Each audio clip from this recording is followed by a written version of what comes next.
Bonjour, bonjour, bienvenue sur le plateau de Bâti Journal TV. Nous sommes à Angers, nous sommes au congrès international du bâtiment durable, Cities to Be, et j'ai la chance d'avoir avec moi Monsieur Daniel QF. Bonjour. Bonjour. On ne vous présente plus. Vous êtes donc le maire de Langouette, mais avec vous aujourd'hui, on va évidemment voir que votre démarche vient de beaucoup plus loin. Et j'aimerais que vous nous disiez tout simplement comment, pourquoi vous venez ici au congrès du bâtiment durable et comment vous avez inscrit votre commune dans ces démarches à la fois de durable et surtout de bâtiment durable. Oui, merci pour votre invitation. Donc, je suis là parce qu'on m'a invité déjà. Je ne suis pas venu de mon propre chef. Donc, en 1999, dans ma commune, il y a eu une élection partielle et je deviens maire de ma commune. Et je propose au conseil municipal de travailler sur cette question de développement durable qui était inconnue du langage politique à l'époque. On parlait de cadre de vie, on parlait d'environnement un petit peu, mais surtout de cadre de vie. Et en mettant cette notion de développement durable sur la table, nous avions une perspective politique offensive, mais nous ne savions pas par quel bout prendre concrètement cette question du développement durable. Et comme l'une des compétences des communes, c'est véritablement le bâtiment, c'est le logement, c'est par là que nous avons commencé avec une opportunité, je dirais, d'avoir une école qui menaçait ruine, qui menaçait de fermeture pour des raisons sanitaires et qu'il nous fallait absolument réhabiliter, reconstruire et réagrandir. Donc ça commence par le bâtiment et ça commence par l'école. Ça commence par l'école et on a l'architecte qui donc a été choisi et qui nous paraissait connaître ces concepts du développement durable, nous amène sur la table cette notion de haute qualité environnementale, HQE, avec donc 14 cibles à atteindre de façon systémique et 52 sous-cibles. Et quand nous avons vu ça, nous avons demandé à l'architecte de ne nier aucune des 14 cibles. C'est-à-dire que nous souhaitions que l'intégralité des cibles soit prise en compte au même niveau d'importance. Comment, excusez-moi, mais comment on embarque ces administrés sur quelque chose comme ça? Parce que finalement, c'est un projet à l'époque, donc si c'est 1999, moi je me souviens qu'on allait voir les premiers bâtiments HQE, et c'était des bâtiments importants de promoteurs, c'était des mairies, c'était des mairies de grandes villes, on va dire. Comment on embarque ces administrés là-dessus et son conseil municipal? Écoutez, quand vous dites que vous allez travailler dans le développement durable, vous dites que vous allez travailler sur la HQE, personne ne sait ce que ça veut dire, donc personne ne peut être contre. Vous donnez là des orientations, les gens sont attentifs de ce que ça va donner très concrètement.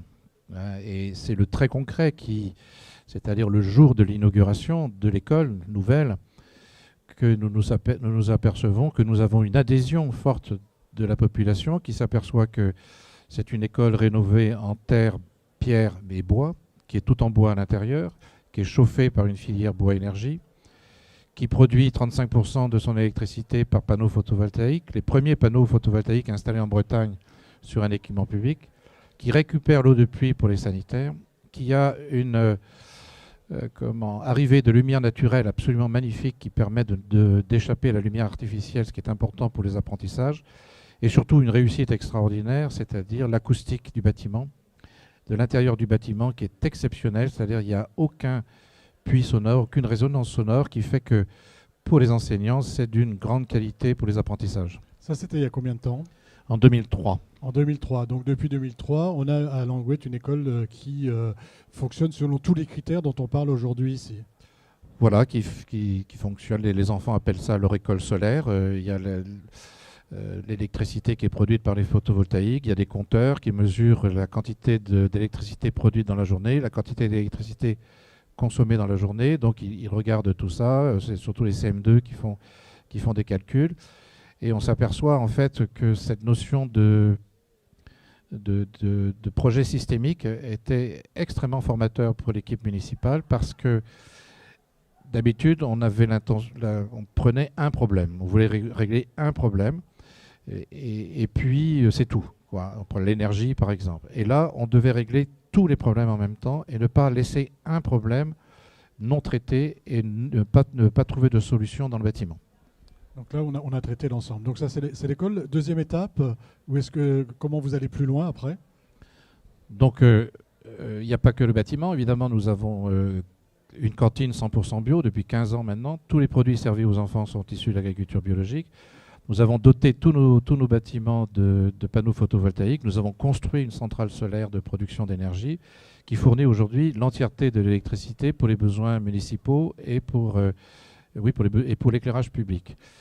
Et puis, force de cette expérience systémique, de se dire que tout est dans tout et réciproquement, qu'il faut absolument s'attacher à ça, nous nous sommes lancés dans le logement social écologique ou l'accession sociale à la propriété écologique, en prenant là aussi la mesure de l'ensemble des problématiques, que ce soit les matériaux biosourcés, que ce soit l'énergie, la récupération des eaux de pluie, la biodiversité, la production d'énergie par la maison, la qualité de l'air intérieur. Enfin, on a travaillé sur des hameaux qui aujourd'hui sont bien entendu construits. D'accord, des hameaux qui étaient à l'origine, c'est de la rénovation ou c'est du neuf?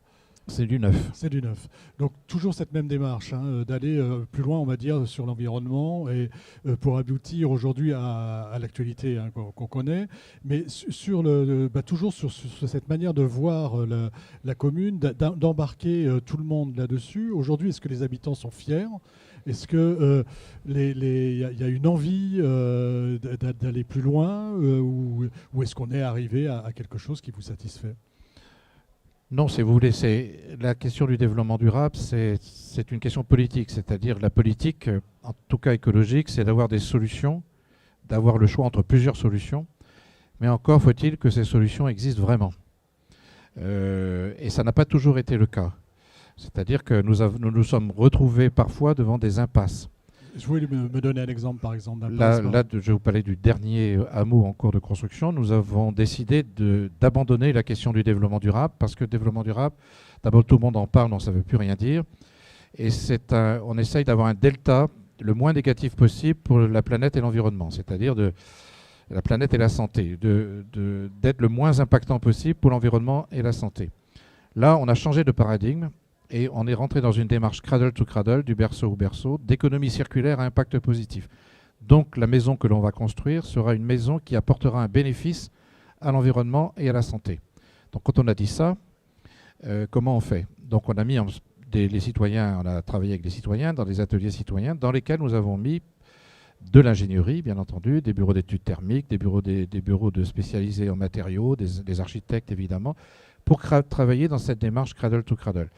Et là, aujourd'hui, vraiment, nous sommes très contents, puisque sur cette démarche, en tout cas de cradle to cradle, d'économie circulaire à impact positif sur le logement, nous allons construire des maisons aujourd'hui 100% biosourcées, 100% recyclables dans 5 ans, avec une carte, dans 50 ans ou dans 100 ans, avec une carte d'identité permettant le démontage et la récupération totale des matériaux, rien à l'incinération, rien à l'enfouissement.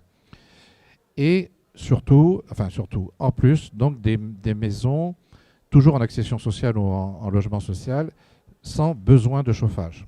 Donc les avant-derniers que nous avons construits, nous étions à 164 € de chauffage par an. Là, nous allons être à 0. Ça va sortir de terre prochainement. Là, c'est en train. C'est en construction. Ça démarre ce mois-ci.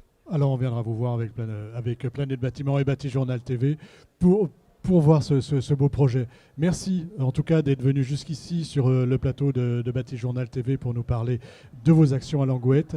Merci beaucoup. Une émission à retrouver sur notre site internet, bien sûr, Bâti Journal TV, et sur le site de nos partenaires Cities2Be. Merci à vous.